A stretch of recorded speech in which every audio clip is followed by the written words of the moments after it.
The Unconventional Therapist's Guide to Nothing.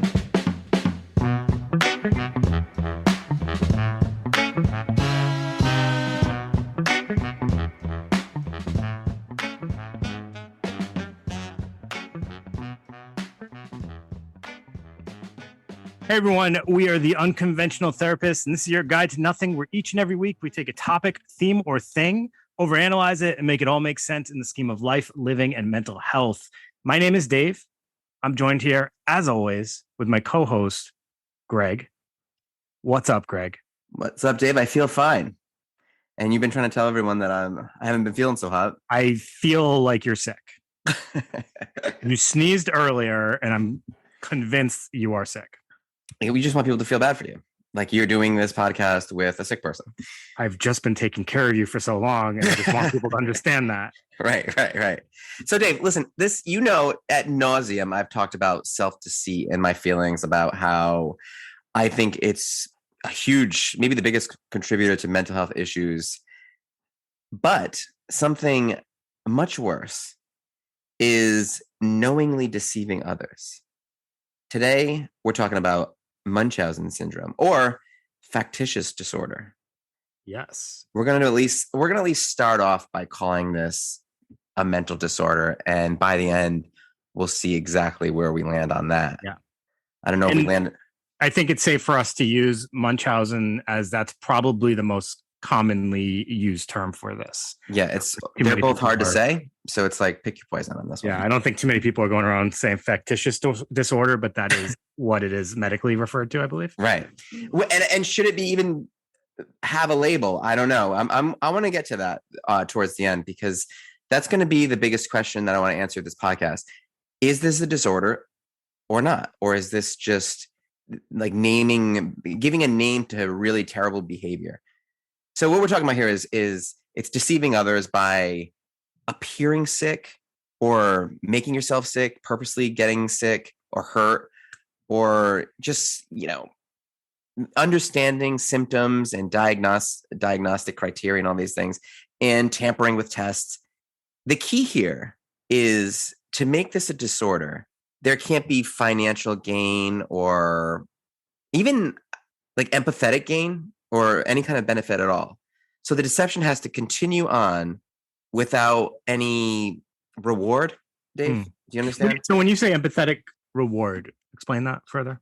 So we're going to talk about that more, but I think every time, so according to the diagnostic criteria, which we'll talk about, it has to be this thing where you're faking sick, you're doing these things where you're making other people think that you have some kind of illness.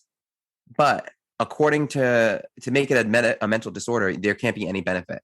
And that goes even as far as saying, like, you want people to feel bad for you. You miss that feeling. Like, we'll talk about the causes and where this stuff comes from, but just like feeling sick and pretending that you have an illness, but there can't be a reason why you're doing it for it to be a mental disorder. And I'll talk about why I think that's impossible as this goes on. So I'm definitely going to want your opinion on that, but I think we should really let people know like what this thing is exactly, like the symptoms and the causes and things like that. Okay.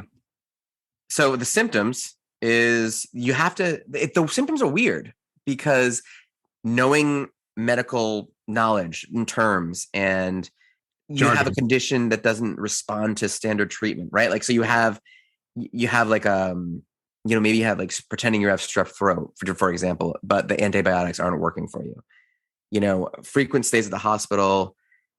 You don't want the doctors to know your medical records, arguing with doctors. This is the kind of symptoms that you have. So are these symptoms? Like, that's not something we're used to, right? No, this sounds more like some sort of like a version of dark psychology where you're manipulating things in order to get the outcome you're looking for. So if my doctor starts to catch on that there's nothing wrong, or that, he's looking at my records and he can't find things, I'm probably not going to continue seeing that doctor. 100%. Right. Yeah. So you're right. I didn't even think about using that word manipulation, but I mean, that's what it is. And, we all kind of do it. So that's the thing where this also gets blurry, because the part that we all do is called malingering, which is when, it's like calling out of work sick when you're not really sick. It's basically falsely pretending to have an illness or something like that, right? Right. Yeah. Like Ferris Bueller. Yeah, exactly. Right? Bueller. Famous true case of Malingering is right? different though. It's very much for, I don't know, financial gain, or I mean, you're getting out of work and you're getting paid for it, and you're under false pretenses. I remember when I was in the Navy, we were about to get on the ship, and some kid had somebody else run his knee over so that he wouldn't have to go onto the boat. That's malingering. That's what he was charged with too. It's like a crime. So the thing though about, I think that what makes malingering a little different, or like, all right, so I call out of work and I pretend I have some illness. If I got caught, chances are I'm not going to start arguing with my boss, let's say, or somebody. If I would probably say, "Ah, crap," and then it's done, right? Yeah, so that's one of the cornerstones of a Munchausen, is where you could be faced with all the evidence, like all these tests say you're not sick, and you're like, well, I'm pretty sure I'm sick. Pretty sure I got it. The tests that I forgot at home will tell you right. otherwise. You're gonna have to run those tests, run them again, run them through one more time. And the thing is, like, it seems to me that malingering, there's less of a insidious nature to it, because I mean, we're talking about maybe just from my perspective, it's like we're usually talking about work, and you're not like really screwing over like family. You're not really messing with people's emotions, right? Which is I think like a huge difference. But you know what's interesting? If you think about the word malingering, you would think that maybe it would be longer lasting, like lingering. Yeah. And then mal meaning bad in Spanish. Yeah. Yeah. Bad lingering. That's like bad marketing for malingering. I mean, malingering. You're like actually a short-lived, like really tame and benign thing, and you're not lingering at all. Lingering. You want to do it as quick as possible. Yeah, that's not mal lingering. So let's talk about like lingering. The causes of this stuff, which actually makes sense. So childhood trauma, of course. Sure. Physical or sexual abuse. Yeah. Serious illness during childhood. Maybe you were getting some kind of attention as a child. Is it serious, just serious, or is it serious and long lasting? Oh, sure. Either way, I'm sure. Illness. I thought I had heard long lasting, which would make sense to me, because you kind of like get used to this lifestyle of people kind of caregivers kind of doting on you, and people giving you a lot of nurturing and just general kindness, I guess. Yeah. So also, when you're thinking about it like that, think of losing a loved one, because that's a two-pronged thing too. So you're missing that love that you have, so you're craving that. Yeah. Plus, think about as a child, that sympathy you receive at a funeral. Oh wow, this sympathy, like love, feels really good too. So where you're gonna want to extend that. Yeah. So I mean, that makes sense that this is part of it. I mean, probably poor sense of identity.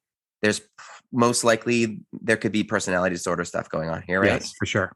Yes, I mean, narcissistic, maybe borderline. Totally borderline, and we'll talk about that down the line too. Some stuff I read had this idea that it's people who want to be close to doctors and nurses or work in healthcare, but I don't really see that as. So that is actually a very common one, is that a lot of the number of people that have this, there's a high rating of them that work in healthcare, which is an interesting. I just think that could be because the opportunities all over the place. And that's more of this other thing that we're going to talk about. And it's like Munchausen by proxy. I think this is the thing that people hear about the most. And it's factitious disorder imposed on another, but I'm sure you want to stick with Munchausen by proxy. Sure. So to me, you can call this a disorder all you want, but in my mind, this is pure abuse. It's the same way, like even if you can wrap your head around and calling this a disorder. Ted Bundy had antisocial personality disorder, but he's a murderer. He's a serial killer. Yeah, but Greg, you know what? I do understand why you would say that this is this is a disorder, because it takes a very specific type of personality and, kind of like cognitive makeup, I guess, in order to be able to inflict the, the ongoing pain that they end up inflicting on the person that they're imposing it, which is often, I guess, a child. Right. So, but listen though. So we talk about this. We talk about no such thing as altruism. If you're knowingly deceiving, then you're doing it for a reason. Just by that logic, right? Yeah. So the diagnostic criteria for this to be a mental disorder contradicts itself because it says that you cannot have a reward. So if you're knowingly deceiving, you cannot have a you're reward. exactly right. That is contradicting. And I think that anything that I've kind of researched and listened to, and even my own like thought processes, all comes back to the same thing. It is all about getting emotional reward. It is all about getting some sort of void, some sort of need met. And I can't think of any other reason. Oh, 100%. It's an easy out, especially with the Munchausen by proxy, which we're going to talk more about. It's an easy out for the perpetrators because it provides them with more deceit. So, like, listen, though, think about it. The diagnosis is almost a cure, right? So, all right, you're telling the person who has Munchausen, who wants a disorder so bad, here, you have a disorder. It's called Munchausen. So the diagnosis is the reward. Yeah, do you understand? Yeah. So by diagnosing them, you're making them ineligible for the diagnosis. Imagine going to a doctor, any previous illness. Yes, I have Munchausen. Yeah. Like, oh. It's so confusing. As right? well as, and then they list 10 things. So let's talk more about this Munchausen by proxy. Like, if this is false claims about somebody else, like they're psychologically or physically ill, and it's oftentimes a child, right, Dave? It's like their kid, their own kid. Yeah, there's a number of true crime cases. There's a really popular one, I would say. I think it's popular, at least because if I'm aware of it, I assume it's somewhat popular because I wouldn't be aware of it otherwise. Yeah. So, and Greg, did you see this one? The case that was on, they made a Hulu movie, Gypsy Rose and Dee Dee Blanchard. Yes. So, yes. And that was the one where their mother faked, what is it, multiple sclerosis or multiple MD, multiple dystrophy, multiple everything, leukemia. The poor girl. But this is the one, right, where the girl murdered her mom. She had her boyfriend murder her mom, and holy shit, if that's not karmic justice. There was also this Beverly Aylett. She was a British serial killer with Munchausen by proxy. She purposely sickened and killed a number of minor children. This happens. This is, a lot of times you're right. It's in a medical setting. Yeah. Olivia Gant was a 7-year-old whose mother, Kelly Gant, had Munchausen by proxy and convinced doctors that she had some kind of intestinal disease. Actually, she convinced doctors that she had autism, vascular malformation of the brain that was inoperable, just like a slew of these different things, and then actually got the doctors to sign a do not resuscitate at some point. And the girl's body shut down and she passed away at 7.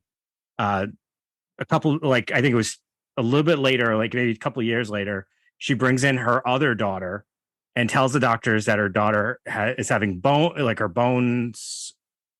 pain, and tells them that she has a history of bone cancer, but she's in remission. So the doctors end up seeing no medical records, and then they alert authorities. So that's how she's kind of caught. And when they go back and they exhumed her daughter, the younger daughter that passed away, and they did the autopsy, they found that there was nothing wrong, nothing indicating that she had anything wrong with her intestinal regions or basically any of the other disorders that they claimed that she had. So it's hard to say that. I mean, it's hard to say the mother had a disorder, and it's hard to not say she had a disorder. Here's another clear indicator of just how off this is. So at one point, the girl is, they diagnosed her with a seizure disorder at one point. A couple of years later, a doctor says there's no seizure disorder present or that, we can detect, and tells them to stop taking the seizure medication because that can have really bad side effects to the body. So there's no reason to take it if there's no seizure disorder. And the mother continues having her take it through ongoing. Right. So it's just knowingly knowing that it's going to cause damage to the body and still having her do it because it continues the idea of this illness. So, and this is something, another interesting thing about this is it's like extremely high percentage. I want to say almost 90% or 85% women. Like, so another By example, proxy or just the regular? by proxy. Okay. So by proxy, very specifically. Because there's so many avenues to go there. I know. There's so many avenues that you can start to formulate ideas of how that could happen. Does that come out of postpartum? It absolutely could be. I mean, I'm thinking of the Shauna D. Taylor that I read about, and she was a woman whom she medically abused. She had 10 kids. She medically abused them all. She was fascinated with her internal organs. She poisoned her infant daughter. I mean, and then there's that Mary Beth Rowe Tinning, who she smothered all 9 of her children one at a time. I mean, where that sounds like we had that headline in the news not too long ago with the woman with postpartum who. So I mean, if we can understand how like postpartum psychosis exists, postpartum depression exists, why would it be out of the realm to think of like on the opposite spectrum? Maybe it's not so much that they want their kids gone, they actually are like way too into the attention they get from their children having an illness. Yeah, but doesn't it seem like there has to be, besides the psychosis, with this especially, because it's malingering around. Do you know what I mean? So this is like this isn't so much psychosis because it's so long term. It almost feels like there's a definite deficit in empathy. There's no empathy at all. And there's this self-centeredness. That's why I think it really kind of lines up with some of the personality disorders. Yeah. You know, it's interesting with this Olivia Gant one I was saying with her mom, Kelly. Her mom was blogging the whole time. And I would love to know other cases where this has happened and to hear what avenues the moms or whoever the person was responsible was taking to kind of get their information out. Like, I think that's a very interesting way for her to go about it. She was putting all the fictitious information in a blog and like kind of telling people like how hard her life is because she's taking care of her daughter and trying to get everybody to feel sorry for her daughter. It's interesting though, too, because like, yeah, sure. The parent gets sympathy. They get some response, but it's also very much directed at the child. So for some reason the parent is also getting something from watching people be overly sympathetic to their child. But I think it's about them too, because if someone's being sympathetic for your child, they're being sympathetic for you too. Oh, they're poor. Like, you know what I mean? It's very like, it must be so hard for her. She's doing so much. She's taking care of, you're making me, now that you're talking about blogging, there was this thing that I passed over and it was Munchausen by internet. And it's people who create these profiles of having these fake, illnesses and everything. And maybe, that could be insidious too, because, ask for money, GoFundMe, this and that. So, I mean, look at the COVID relief people, how many people took advantage of that? Right. But in this case, if we're talking about Munchausen though, it's not just for scam, it's for something else. Right. That is what I find so fascinating about this. It's because, we could totally, if this was about getting money, if this was about getting wealth, status, anything like that, we wouldn't even be doing an episode about this because it wouldn't be interesting because it'd be so understandable. This is interesting because it's not understandable. Yeah. Like it's understandable in the realm of like, I get it. Some people have this strong desire or feel like they didn't get previously a certain level of like nurturing and attention. And this definitely gives it, but there's got to be more to it. Right. Hey, the best things in life are free. Yeah. I wanted to throw out a little bit. It's like a little bit of pop culture, but also just an interesting thing to throw your way. You ever heard of the book Choke by Chuck Palahniuk? No. They did a movie adaptation. Is that the Fight Club guy? Yes, exactly. Okay. I love the story, but because the character does all these crazy things about him. But one thing he does, and this is where you get the title Choke, is he goes to restaurants and he pretends to choke on food. Like he actually makes himself choke on food so that somebody will come and give him the Heimlich. Wow. And he does it for his own feeling, for his own purpose. Like he wants somebody to embrace him and he wants them to hug him. Like, cause like after they're done with the Heimlich and they get the food out, usually there's like an embrace or even just the person holding them while he's even the Heimlich. Being false about it was justified because the person was leaving there feeling like a hero. And then he would say, and this is fiction, but still, it's such an interesting idea because you could totally envision this actually being a thing. If this exists, if Munchausen exists, this could exist. And Dave, and do you see how I always say that deceiving yourself is a huge contributor to mental health? Is he wrong, is the guy wrong? No, but yes, he is wrong. and he's deceiving himself into thinking he's right so he could behave that way. We sit here and we talk about fake it till you make it and imposter syndrome. But then we say he's wrong for making someone feel like a hero, for giving him a scenario where, I mean, he actually was making himself choke, but it was very self-inflicted. Yeah. I don't know. It's such a weird, like this is where things can start to get blurry. And like in no way do I think Munchausen by proxy is okay what in any scenario. Like that's probably one of the worst things a parent could do. Well, I'll tell you where it does get blurry. Now that you mentioned that, it's when it's a little dicey is when, say you have a child with a rare disease or something that's really difficult to diagnose, and the doctors are saying, maybe calling you out for Munchausen, or maybe your child has autism and they think that it's something that you're doing that's delaying your child, and they're calling you out for Munchausen syndrome when you're just trying to be the best parent you could. And if a doctor does suspect Munchausen because it can be so dangerous, those kids are gone. Yeah. So it is a kind of an actual, it's a little bit of a slippery slope. So I guess I have to ask you, Dave, I hope we cleared up Munchausen by proxy enough. It's just, oftentimes it's parents abusing their children, poisoning with neglect, even obviously, like we said, even I had one question for you. Yeah, and I think you were saying as I was talking over you. Sorry, is it always like? I guess my question is like, it is not always murder, right? No. Sometimes it's just like it could be like in some frame of mind, it could be like long lasting, like. Dude, it's almost like a virus. If the virus doesn't want to murder you, these people are a virus to their you're children. Not alive. Yeah. Right. Like they want to feed on you. They want to you're their source of nourishment. They want to feed on you for as long as they can. Just like this Dee, this poor kid in a wheelchair, thinks she has breathing problems, thinks she has leukemia, thinks she has muscular dystrophy. The whole time there's nothing wrong with her at all. And how powerful the mind is, like that power of suggestion, the way, whether you think you can or think you can, you can't. You're right. So your brain's she thinks she's so sick, she's going to feel sick. It's so insidious and dark. And I think at one point she actually realized she understood she could walk. Yeah. Because she snuck into the room to get like, I forget if, this was in the movie or the show, but she had like snuck in to get like a snack or something like that she wasn't supposed to have. I can't remember exactly what it was. But like, I feel like I heard in an interview at one point, she actually realized she could walk.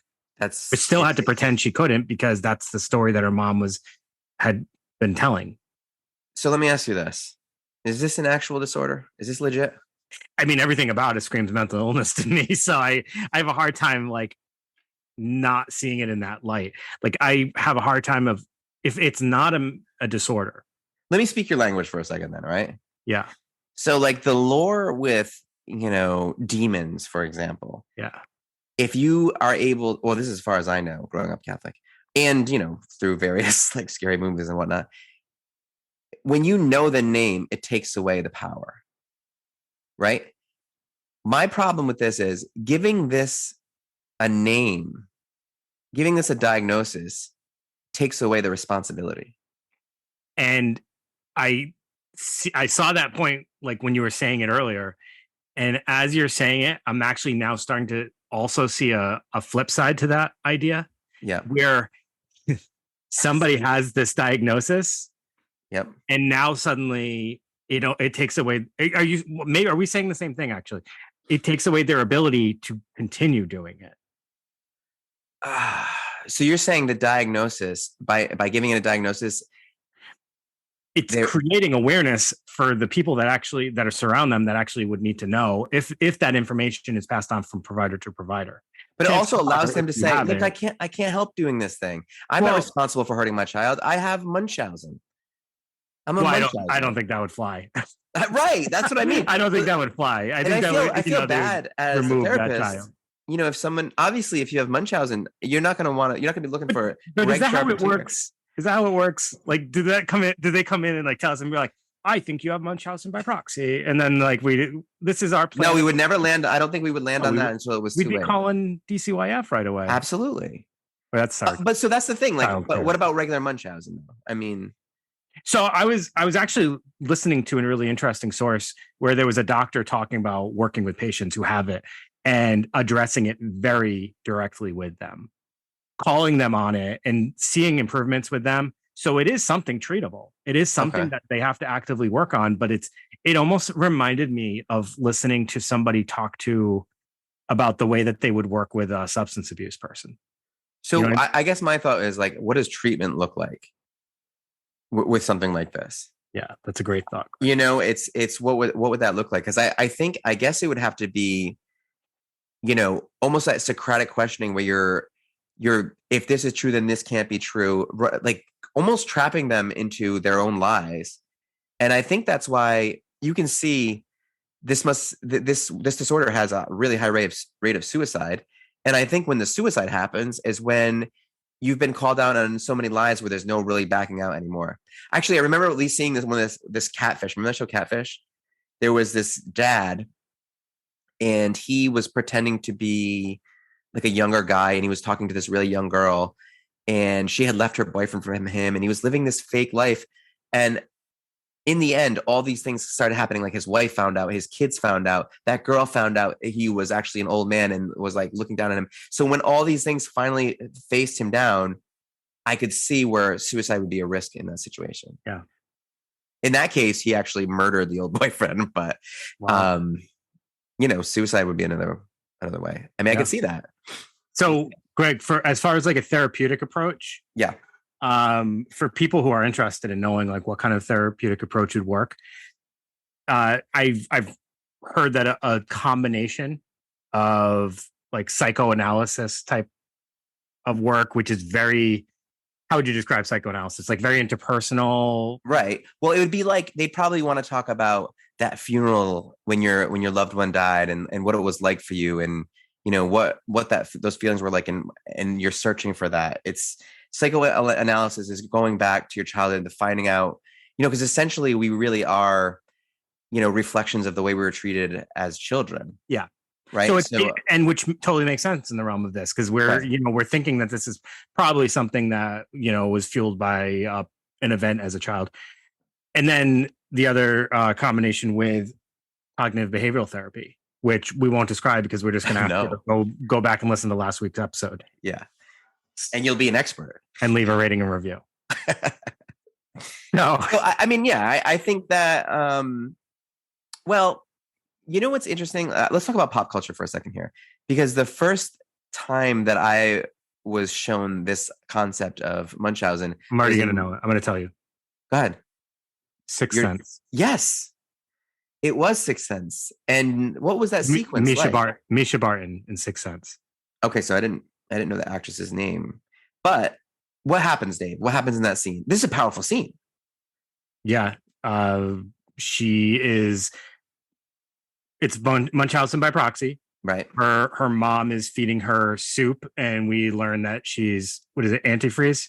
Something. Yeah, she's poisoning the soup. She's poisoning the soup, and the girl discovers it and like films her mom giving her the soup and actually catches her mom like pouring it in the soup or whatever. So we see it, and that because the little boy, I'm not going to say it because I don't want to spoil it for him. Oh, but it's I know. It's really dark though, because that's your mom. She's supposed to be taking care of you, and she's poisoning you. Yeah. Could there be anything more dark than that? That is like the quintessential Munchausen by proxy. That's what we're talking about here. Everybody has had, right? That's everybody knows that scene. Sixth Sense, probably one of the most popular films of that time. There's another one that you mentioned earlier. Did I? What is it?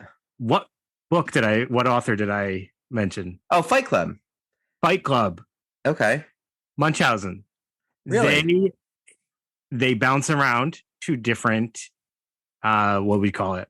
The support groups. Support groups. Yeah, well, see, that's just good old fashioned regular Munchausen. But they're pretending to have, what was it? The one with Meatloaf, the scene with Meatloaf. Oh, the testicular cancer. Yeah, there's that one. And she even goes to that. And right. I mean, but yeah, they're bouncing around and they're going into different. See, Chuck Palahniuk, that's another. He wrote that, and he wrote Choke. Maybe and it's funny. He definitely has an interest in this idea of like Munchausen, or like he really seems to understand that people sometimes will give false presentations of themselves in order to receive some sort of internal desirable feeling. But that's not supposed to be part of it. That's the problem that I have. Yeah. It's supposed to be without reward. And just because you can't look at the reward, it's not a monetary reward, that empathy, that's a reward. That's what they're looking for. So show me a case of Munchausen without a reward, and I'll show you a mentally ill person. I think that's I actually feel like Munchausen just alone feels almost more about that emotional reward, because so many times, I mean, this is just based on our few examples that we've heard of Munchausen by proxy. So many times those actually involve like real monetary awards. Oh yeah, rewards, I should say, such as like Make a Wish and donations, trips to Disney, and all these special gifts. Yeah, so like there's definitely a lot of monetary and material gain that can happen from Munchausen by proxy, versus just Munchausen seems more like emotional attachment style issues. Have you? So I hope that you've seen this. My mother showed me this movie when I was young. Flowers in the Attic. I haven't. I know what it is, but I haven't. Oh, it's great. And that's, these kids are left up in the attic being slowly poisoned so their mom can have, their father dies and their mom brings them over to their her mother's house, and they're super rich, and they keep these kids in the attic so the mother can like start over again. It's really dark story. And Sharp Objects on HBO. Okay. Yep. Is also so one more thing about pop culture that I found incredibly interesting, and the real Baron Munchausen. Did you know this was named after a guy? Yeah. So this guy told tall tales about his experience in the Russo-Turkish War, and this was adapted into eventually a movie in the 80s. I remember seeing this movie too. It's actually kind of a cool Stanley Kubrick. Yeah, very cool movie. But this guy, I feel bad that his name carries this darkness with it, because he was more of a big fish character than a bad guy. So like he told these crazy stories, but he was also like this awesome Baron war veteran who there was some truth to these stories. He just made them really good, So I like that big fish character. Yeah. Do you know that movie, Big Fish? Yeah. Oh, okay. So that's what we're talking about here. It's a great little story. And I don't know. I think that's it for pop culture, unless you've got anything else. I think I did, but I can't remember it. So we can. All right, fair enough. Let's talk about some related disorders real quick. So hypochondria, sometimes I think I have, where I remember they used to hand out those pieces of paper in school where it would list all the symptoms of meningitis, and I'd be like, I've got all those right now. Where should I go? But the difference with hypochondria is there's no deception at all. You really think, you're convinced that you have an illness. Is that different than just being neurotic? Well, yeah. I mean, I'm not saying it's great. I'm just saying there's no malice in it. In somatoform disorder or somatic symptom disorder, this is when you have your psychological stress is so high that you have somatic symptoms like this. And the difference between both of those is you truly think you have it versus Munchausen, where you don't actually have it. You're aware that you are deceiving others. So now I'm going to walk down like a little slippery slope with you, Dave. Just really quick though, with the somatic, like this is also kind of gets into sometimes, the big thing with like WebMD these days. I say these days, it's been going on for years, where people start to like self-diagnose, or they go down those rabbit holes of like, oh, I have this pain, let me look it up. Terrible idea. Terrible idea. But every pain somehow links to cancer when you look it up. Or like in the brain aneurysm that you're minutes away from. Yeah. Yeah. So you never want to do that. But if you do, just be prepared. You are going to be told you have the worst thing possible. If you follow the like terminal. diagnostic tree, it ends with a little casket every single time. Yeah, every time. So Dave, you know what? If you want to talk about somatic symptom disorder, where was that prevalent? I mean, think about psychological stress being so high that it affected people's physical. I mean, I was getting COVID tests like on a weekly basis. So you're talking about that? I was talking about Salem witch trials. I think you're talking about I mean, essentially that's conversion disorder, right? Such high stress that, No, every time I had a sniffle or a tickle in my throat, I was like, oh my God, I got COVID. And I was getting tested. And every time you see Dave, he was walking around with 2 Q-tips hanging out of his nose. Just perpetually testing. I'm on the phone call, calling all my loved ones and giving everyone notice that I had contact with them. I am so sorry. I have something to tell you. I really didn't want to have to make this call, but it was the right thing to do. We mentioned borderline, Dave. We mentioned borderline early on, and that you mentioned it, and it was a good insight. Kind of a lost sense of self. But something that comes with borderline often is, non-suicidal self-injury. So that is a symptom of Munchausen in a sense, right? You're hurting yourself. Mm-hmm. But I think the difference with cutting is typically you try to keep it hidden. Right. But if you don't keep it hidden, in other cases, that's not Munchausen. I also see it as a form of communication. Sure. And, it's all dependent on who it is and also your own experience and background. Like I work with a population of people who are nonverbal or who have a really hard time labeling feelings. And they demonstrate or they tell me how they're feeling by self-injury sometimes. I actually just had a pretty significant issue with an individual I was working with who was doing self-injury on a pretty regular basis. Yeah. I mean, it's kind of historical, like it happens every now and then that they do it. And I constantly trying to work with them on like learning language. It's not Munchausen, that's for sure. No, not at all. And here's the thing. You hit something pretty, the core of it, right? So that we're all, or, everyone who's, suffering on some level, on some spectrum, that they're trying to like get to the bottom of how to cure this thing, how to like get those feelings, how to get that reaction from people that they needed as a child, whatever that is. But some people have the, they do it in a way that's, they have the, what am I looking for here? They do the right thing with it, right? They don't hurt someone else in order to get their feelings, their needs met. Mm-hmm. They hurt themselves. There's integrity in that in a way where like, I don't recommend it at all, but there's something so much more dark about hurting someone else to get attention for yourself than, they just don't have the language. You're right. Like, how do I get this need met? It really does highlight just how almost all behavior is a form of communication. Oh, absolutely. Even Munchausen is a form of communication. You're communicating something. What? We got to figure that out in therapy, clearly. But you are trying to get some need met and you're using your behavior as a form of communication that I need this from. But that person with Munchausen by proxy doesn't have the integrity to find a way to do it that's not going to hurt anybody else. And this is where it would be really interesting to pick a person's brain with Munchausen to kind of understand what prevents you from being honest at any point in time. Is it even possible? I don't know. That's hard. It's hard. Yeah. What about, Munchausen bereavement? We've seen that a few times, right? Someone's grandmother died 43 times. Oh. That's something people do that. I don't know. I guess we're getting towards the end of this thing. Do you have any final thoughts on this? Super interesting concept and idea and conversation, I guess, to be had. And I do actually think it'd be interesting for people to think about this. Is this a disorder? Yeah. Is this just people being deceitful?